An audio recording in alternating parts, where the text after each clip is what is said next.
What's up, team? We are back in Melbourne after a successful trip across the Simpson Desert with the Frontline Safari. Been back just under a week now, obviously straight back into work, and now it's the weekend, so I'm going to start cleaning the truck. And I thought I'd do a quick video and just debrief on the truck, what went wrong, what went right, and just debrief on how everything went and see what improvements we can make and what we learned from this trip. So I thought I'd start with the basics.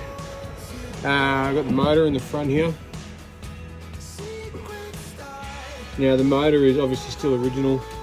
It's just the 3.9 litre Isuzu turbo diesel. Again, this is the same motor that came out with straight stock from the army, and had no dramas with it whatsoever. Same gearing, same power, everything. I haven't even touched the motor. I put a new fan belt on it and changed the oil. Aside from that, it is stock standard, and it just didn't miss a beat. I mean, because it's a 1989 truck, there's no computers, no glitches with it. It's perfect. At the front, headlights. I've got the steady headlights at the front here. They're the halo lights. And driving at night, we've got the light force spotties on the front, and also the fog lights up here. And again, they were just awesome. Didn't miss a beat. And some mornings in the desert, we were, as a support crew, we were taking off at 4 in the morning and driving across the sand dunes in the pitch darkness, and it was, there's just no problems at all. I could see as I was cresting the dunes, I was going up and over with no problems at all, and I was quite happy with just everything about it. So light force, yeah, great product, great, just perfect vision even in the dead of night. I also had these bits of just old manila rope tied to the bull bar, and actually these came in really handy because just things that we came across, like guys had breakdowns on their tyres. We had tyres and tubes to strap to the truck, so we could just use these bits of rope at the front, strap them to the bull bar, strap them to the hood, and just keep on moving. And also at the front, found it, my mate Mr. Camel over here, and he now might permanently live on the bull bar, but again, just a bit of manila rope held him there the whole trip. At the front, the Dominator winch. This winch, again, it's relatively new, and I've only had to use it on a small handful of occasions. Let's see if I can just pull this thing out. Wow, here we go. And so I'm just going to pull it out today because this thing was working really hard. We had to recover a stranded four-wheel drive with a fully loaded trailer off the Salt Lake. And not only that, but in previous times, it has dragged me, a fully loaded truck, up the sand dunes. And I mean, in a straight line, it's a 12,000 pound winch. And I know, people will say, well, geez, you're going to be working hard because the truck is a 5.5 ton truck. But realistically, if I'm stuck in heavy terrain, I can double the winch and do a 2-to-1 system. So I double my load capacity in a straight line. If you don't know what I mean about that, I'll explain it more in a different video. So in a straight line, this is 12,000 pounds. But if I double that back and do a 2-to-1 pulley system, it becomes 24,000 pounds, and you increase your load capacity. Now I'm not sure if the rope will handle that. You can see the rope, I don't know if you can see that, it's pretty flattened towards the end of this winch, because in that first bit pulling the four-wheel drive out of the Salt Lake, it was working really hard. But I'll pull this out and I'll give it a good wash today, get all the salt off it, and just make sure it's all good to go. So, front of the truck, headlights, motor, winch, bull bar, everything just worked as it should. So I was really happy with that from a performance point of view. And the tyres, and we didn't even need to take the shovel off the bonnet, which is great. Tyres, Yokohama tyres. These are the mud terrains, and I always forget what they are. They're the 26575s. Okay, these are the same rotating diameter as what the truck was originally designed for. So it doesn't change anything in the gearing. I could have gone up to 33s and I would have got better highway Ks, but it just would have affected everything. So, and look, these things, we had them down at the front in the deepest terrain, or in the deepest sand, we had them down to 10 at the front and maybe even 15 at the rear. And we also noticed on the highway, I was actually running even pressures. I think I was running 35-40 or something thereabouts across all 6 tyres, and we actually ended up getting some transmission wind up, which I've learned all about. So learned, obviously, setting the tyres at different pressures is really important. What I've also noticed on the back tyre is it's actually wearing faster than the others. You can actually, I don't know if you can see that, but the outside edge of that tyre is starting to wear down quite, it's only about 10 mil of tread left on that one, as opposed to 15 or 20 on these ones. And that's because the back tyre scrubs as you're going around corners, certainly on the bitumen. So what I'm thinking I'm going to do with that is just put the spare tyres, which are just Dunlop Gripplers road tyres, back on the rear. So if they wear down, it's no big deal because I'm going to get new ones anyway, and just leave these 2 on the rear as the spares. And when I get new tyres, these will probably become the trailer tyres, and I'll get 2 new mud terrains. Also, one thing I forgot to mention before, look, the loop from Melbourne up to Maree and round through Unadilla and the Simpson Desert and back again is roughly 5,000 Ks. Look, 5,000 Ks later, we fixed the issue with the freewheeling hubs, and look, no more leaks on those, which is fantastic.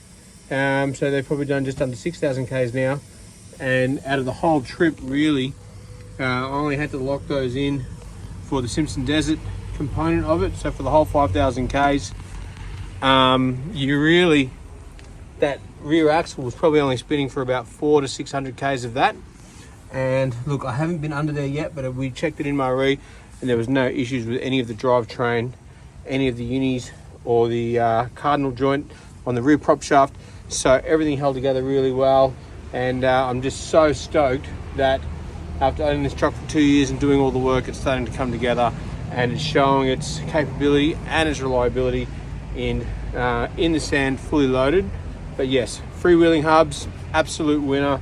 Rear prop shaft and the center bearing for that rear tail shaft, no dramas there either. Motor, gearbox, running drive line, everything was great. So just stoked, win. Again, one other thing that I found with these tires is we've actually hit some pretty hard ruts. So some of those spots in the across the desert, you know, you're going 60 to 80 k an hour across some of the flats, and then you might just get caught out and hit a rut. So I've actually bent one of the rims. Which one was it?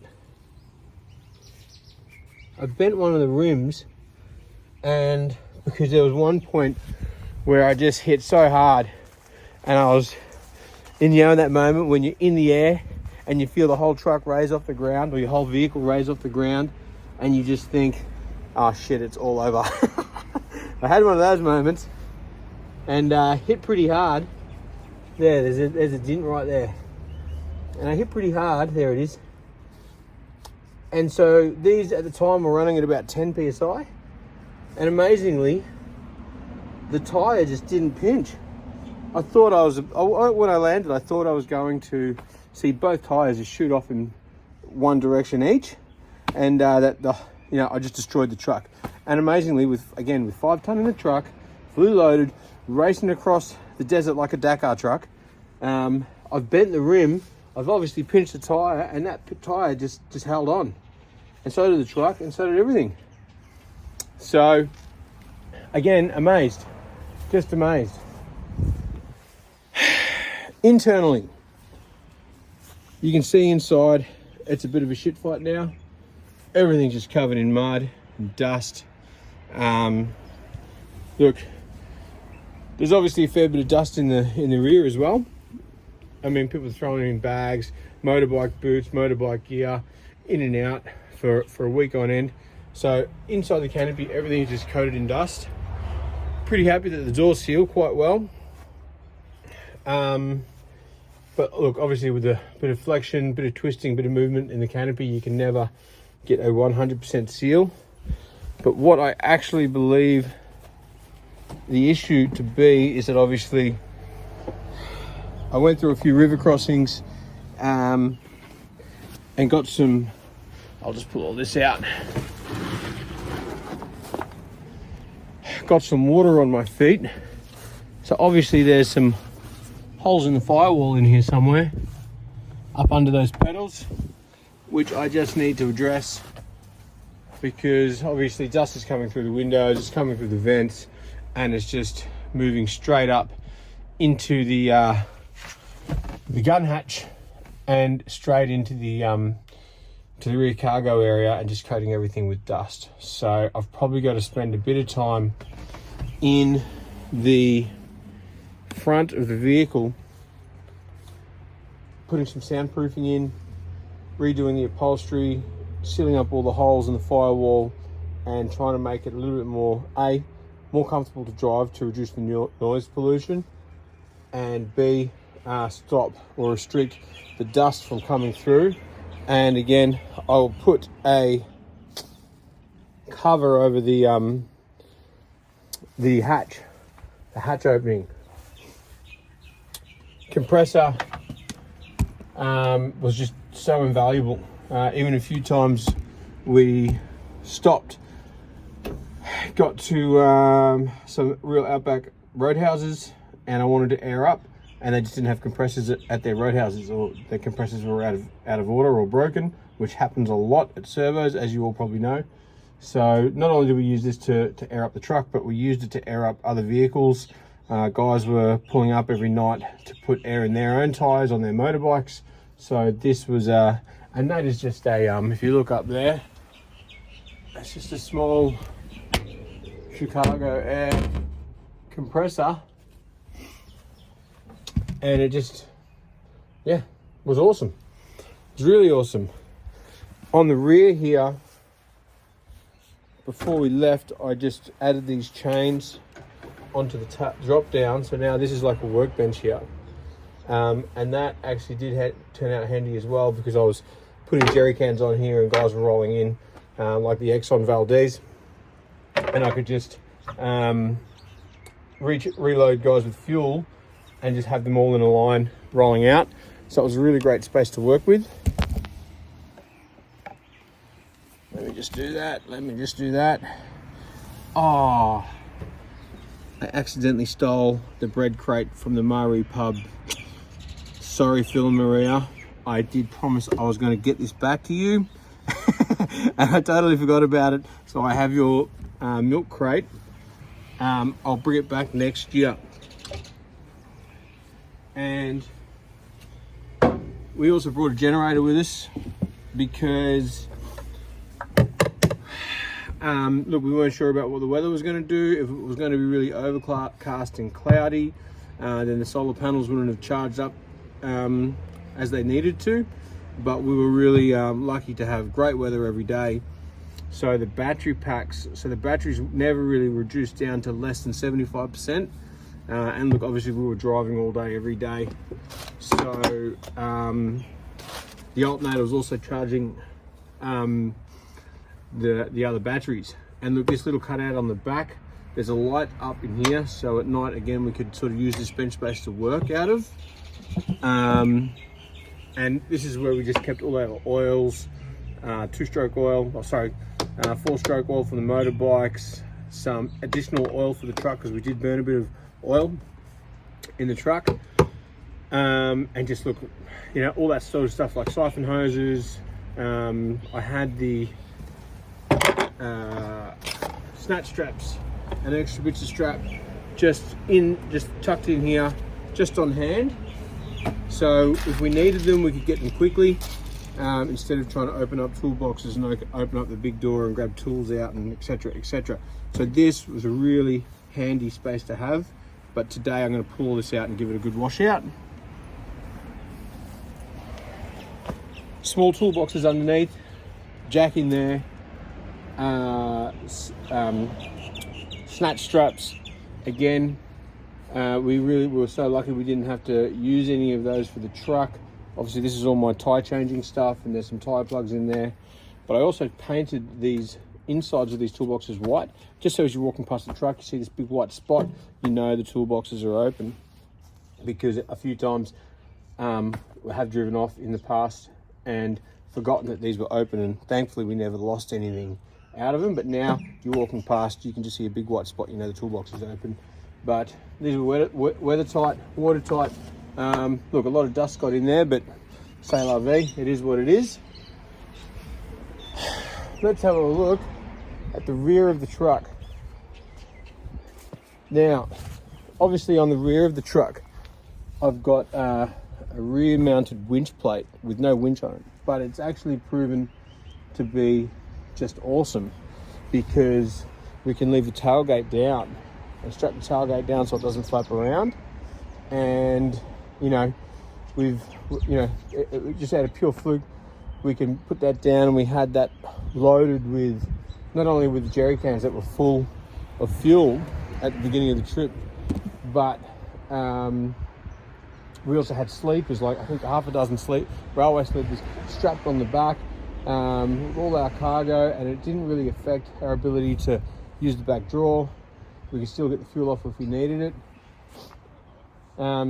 So having that extra space worked out really, really well. The sand tracks, again, recovering a 4-wheel drive on one of the salt lakes, or Lake Popple, maybe it was. These were awesome, really good. If you're going to get your own sand tracks, we tied leashes on these so we could drag them out of the mud once the vehicles had gone over them, and they just disappeared from view. And look, obviously the shelf up top speaks for itself. Spare tyre, like I said, these are the Grippler road tyres. I've got 2 of those, they're brand new, and I'm going to put those on that rear axle, because if they rub down, I don't really care because I want to get the mud terrains anyway. But I may as well save the mud terrains. Fire extinguisher, that was actually, look, day one, before we even got out to the desert, a gas bottle caught on fire and someone had to throw it into the bush, and the flames didn't go out, and all of a sudden we got a live fire in dry bush in the middle of the desert. So look, took the fire extinguisher off, boom, gave it a squirt, and sort of solved that problem straight away. So having a fire extinguisher on board is really important. I've also got one behind the front seat in the cabin, because when you need it, you want it, and you want it quick. So it was really good to have that. Hot water service up the top. Look, to be honest, it was a bit of a gimmick. It just so happened I just installed it because A, I had it, and B, it kind of fit perfectly into that space behind the ladder. But that's kind of a bit of a waste of time. It's a bit of a gimmick because there was so much bull dust out in the field. I mean, you can just see it all over the truck. There's just dust and crap everywhere. Still, I mean, even up there behind the hot water service, there's just shit everywhere. So I think what's happened is that has filled with dust completely, and now the igniter's not working. So it's a brand new hot water service, and we didn't even use it once. I've used it once just to trial it and make sure it works, and it did work, and it was great. But I think, look, they're like a van life kind of gimmick. You can have them, but again, look how much room they take up. So if space is an issue, Me personally, I would just boil some water in a pot and use a smaller 12-volt pump to get yourself a nice hot shower, or just use a sponge and wash down straight out of the pot. So I'm going to get rid of that when I get a chance. But the gas bottle mount up the top, that can stay. What else on the back? This drawer.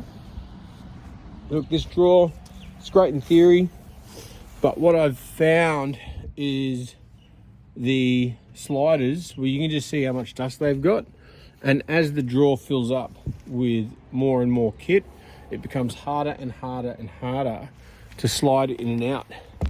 So what I'm actually thinking, I'm going to get rid of the drawer. The drawer itself is actually in a cassette, so it's got a big sealed case through the center, right in the chassis rails there. So I'm going to keep the cassette, and I'm probably going to take this drawer out, take the sliders off, and just do a couple of slide out boxes, because I don't know if you can see. Again, you know, look, there's heaps of stuff in there, just tools, spare parts, you know, all the stuff you need to kind of get you out of jail. But you can just sort of see how hard it is to slide in and out.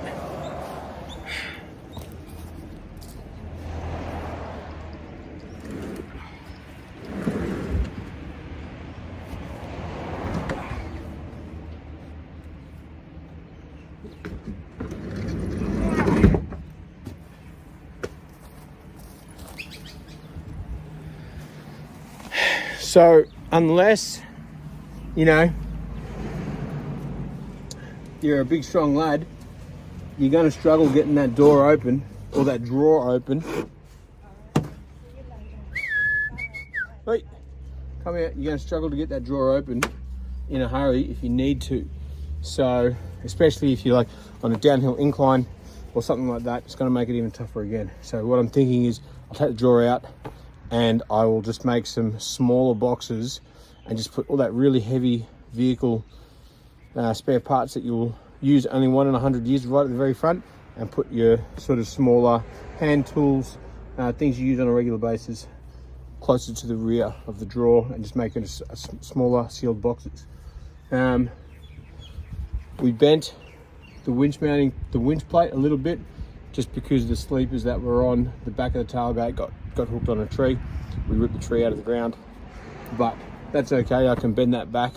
It's not a big deal. Tow ball. Look, we took a trailer with the motorbikes up all the way to Maree, and obviously I made this tow ball mount recently, and check that, the welds are all fine. There's nothing wrong with that. You can see obviously there's just dust and dirt, debris on everything, and I had the a recovery rope strapped to the back, which if the winch failed, I was going to drag the four-wheel drive off the lake, and I just had that strapped to the back of the tow hitch there, and we never had to use it, so that's a win. I'll just close that drawer. What else? Again, jerry cans, nearly 1,000 litres of water on board. The truck was flawless, and that's just a tub with some extra straps in it. Let's have a look up top quickly. I just want to show you a few things up there. One more thing. Jerry cans, they're great. Did get a lot of mud around the lip of those, so maybe I can make something to sort of protect those a bit more, but or maybe not, who cares. I'll keep going around in just a sec. Up on the roof.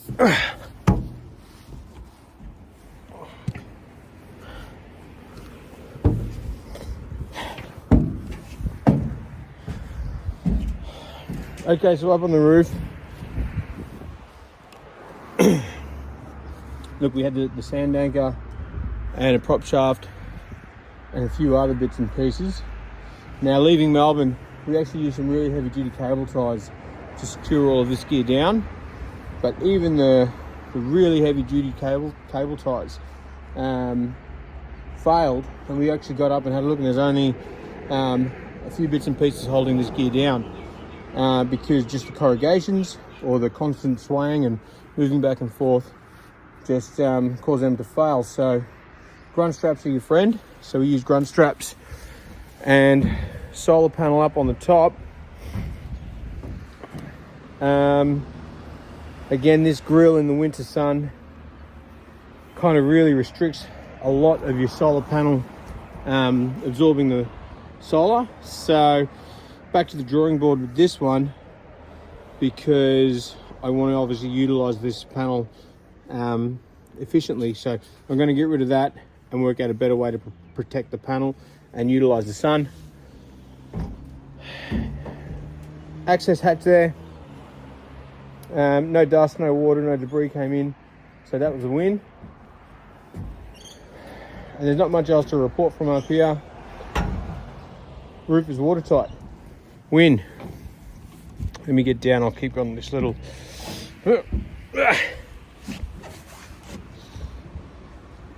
One second.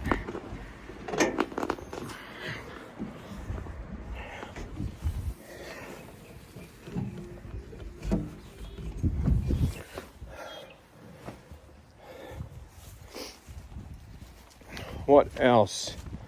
Well, the rain's coming. You can tell we're back in Melbourne. Okay, water pump.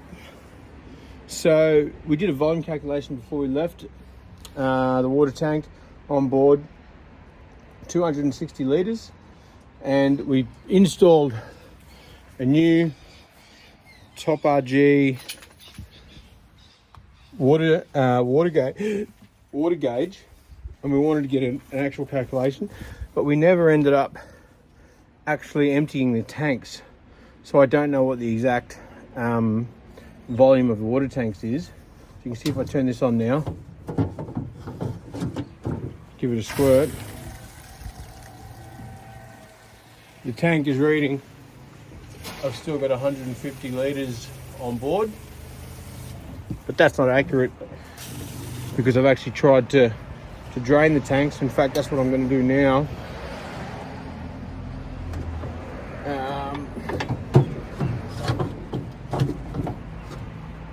Just going to turn this one on,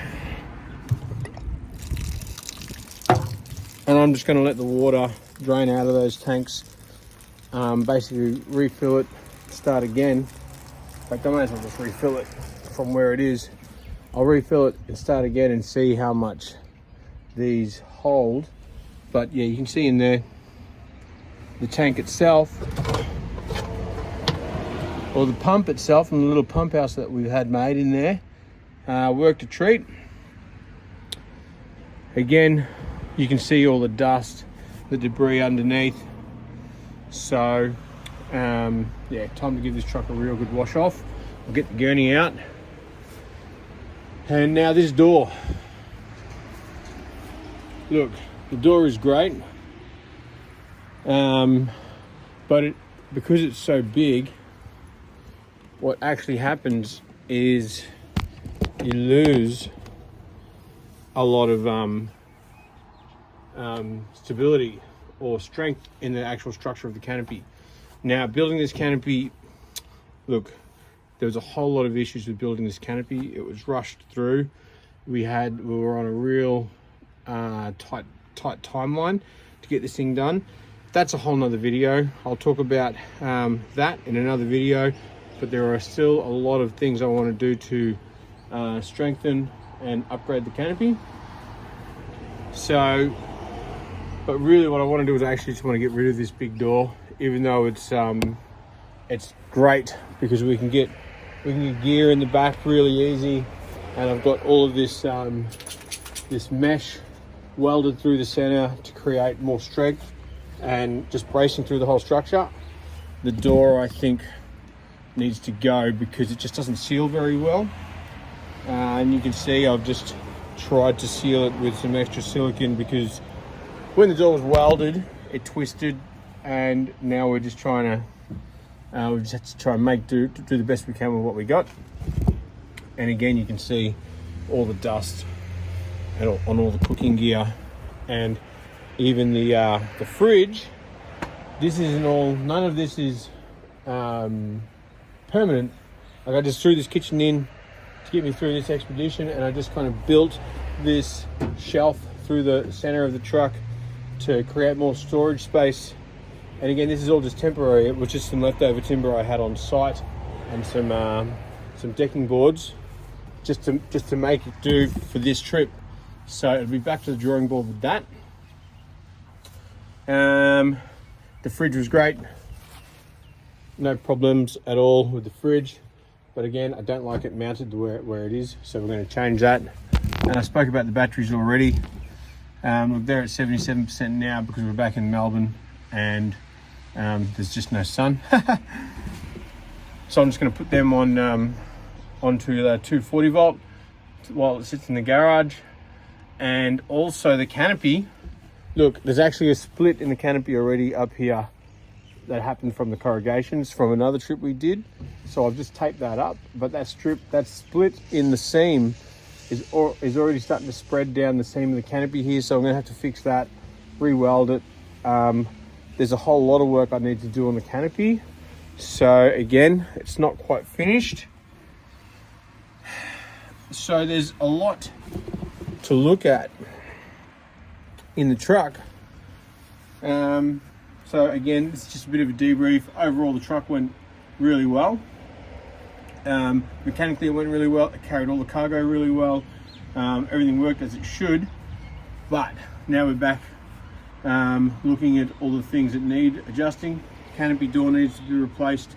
We need, I would say, some extra strength and bar work around the canopy. Probably get rid of the hot water service. Probably put some new fire extinguishers in as well. And just internally, we'll do some work with the kitchen. But Frontline Safari, overall, this truck was just did what it needed to do. So I'm really happy with it. And now I've probably got to spend the rest of my weekend just cleaning it. Oh, one other thing, the mirrors. Frontline Safari, you owe me a new mirror. Nah, just joking. But yeah, the mirrors were original.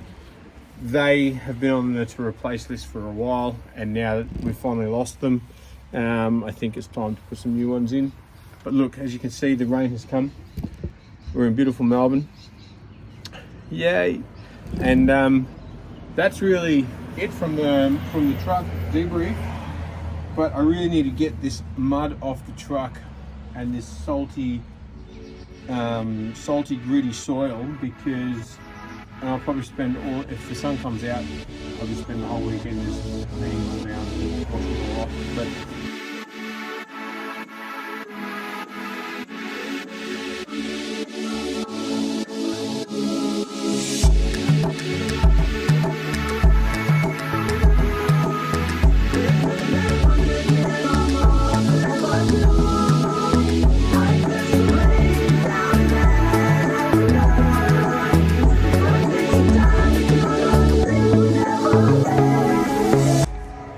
okay, so that took a little bit longer than expected, getting all that mud and clay off the truck. But Jesus, if you wanted to build a house, you could use the mud from Central Australia because that stuff was thick. I've just got all the gear out. Obviously, I'm going to start packing it all away now. But look, in conclusion, you know, people have said to me in the past, you've got to change the gearing on these trucks. They're too slow. They only sit about 80, 90k an hour comfortably on the road. They've got a terrible turning circle. They got no aircon, no noise reduction in the cabin.